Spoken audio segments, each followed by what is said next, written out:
This next section of weighted sums and averages deals with fan cost index.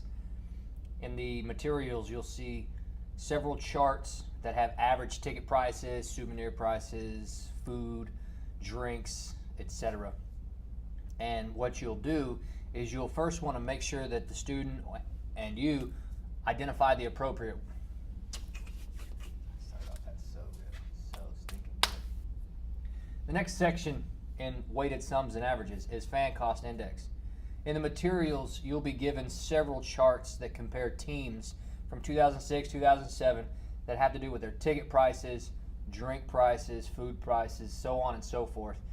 And what it does is it calculates basically for a family of four the total amount of money or approximated total amount of money that you would spend going to see a game for any one of these teams. So what you're going to want to do is make sure that you and the students identify the appropriate weights given to you in the material. This is also a good place to where you can create your own type of extension where you can change the weights. You can make it for a single person, you can make it for two people, you can make it for three people. You could change the weights and make sure the students know how to appropriately apply those weights whenever they're calculating the fan cost index, which means they need to also be able to properly calculate the sum, which gives you the average amount of money you would spend, whichever your weights are that you're going to use.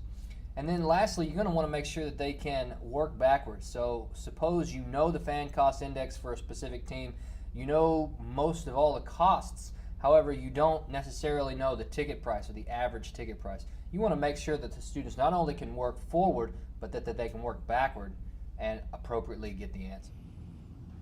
When discussing the fan cost index, you'll want to take this information that's given to you in your materials from the Dana Center, and you want to make sure that you can, first of all, identify the weights. The weights are given in a paragraph on the first page that talks about the prices of 2 tickets for adults and 2 tickets for children, 4 small soft drinks, 2 small other drinks, 4 regular size hot dogs, parking for 1 car, 2 programs, 2 least expensive adult size adjustable caps.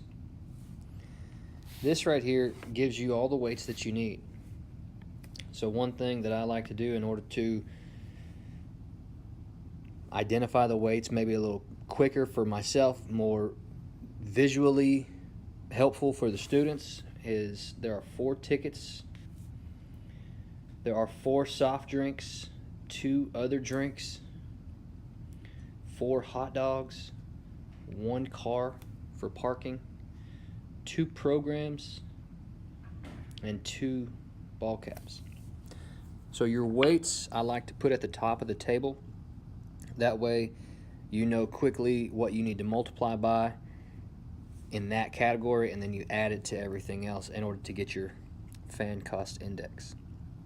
So what should happen is, in this example here for the Spurs, we should be able to take $51.24 times 4 tickets, $2.50 times 4 drinks, $6 times 2 drinks, $4 times 4 hot dogs, $10 for parking, 6 times 2 for the programs, and 21 times 2 for the ball caps. And then add all those together and it should give you $306.96.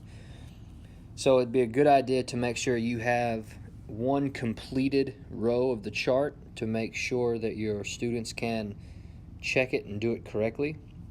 And then you have blanks in your chart, things that they need to solve for. So in this case here, we need to solve for the fan cost index for the Astros. For the Rangers, we don't know how much those other drinks are worth. So we need to multiply each weight on each category and essentially set it up like a simple algebraic equation and then be able to work backwards. This here allows you to calculate fan cost index using those weights.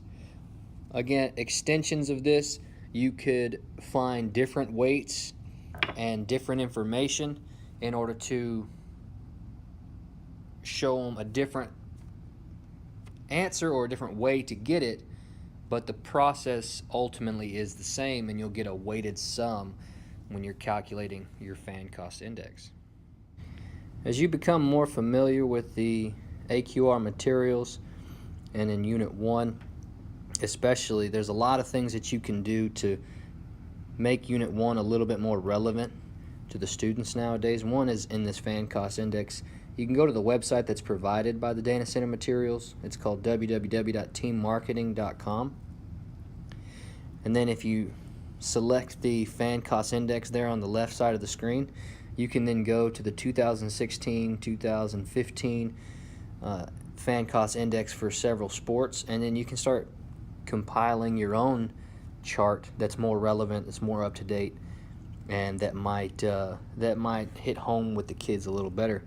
So here we'll select Major League Baseball 2016, and then you see all those same categories here: average ticket price, beer, so we called that other drink, so maybe be a little more educationally appropriate, change some of the titles in your chart: soft drink, hot dog, parking, ball cap, and then it gives you the fan cost index over there on the right side. So you can compile your own list, and this is the website to be able to do that.